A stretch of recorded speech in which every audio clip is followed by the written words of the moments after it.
Құрметті қазақстандықтар, бүгінде біздің елімізде этносаралық және конфессияаралық келісімнің бірегей моделі қалыптасты. Қазақстандағы тұрақтылық пен бейбітшілік, қоғамдағы ынтымақтастық пен теңдікке, өзара сенім мен құрметке негізделеді. Біздің отанымыздағы әртүрлі мәдениеттердің үйлесімділігі мұның айқын дәлелі.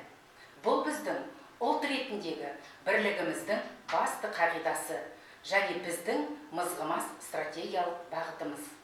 Қазіргі заманғы сын-қатерлер мен қауіп-қатерлер жағдайында біз дамыған, гүлденген мемлекет құру үшін жалпы ұлттық бірлікті нығайтуымыз керек. Халықтар достығы қазіргі қоғам дамуының қозғаушы күшіне айналды. Бізге аласапыран уақытта барлығына төзімділік сияқты адамгершілік қасиет қажет. Толеранттылық бұл басқаларға қарапайым төзімділік қана емес. Сонымен қатар олардың жеке басы мен даралығын құрметтеу, еркіндік, бұл басқа ұлттың, діннің, кез келген санаттағы және жастағы адамдарға деген құрмет.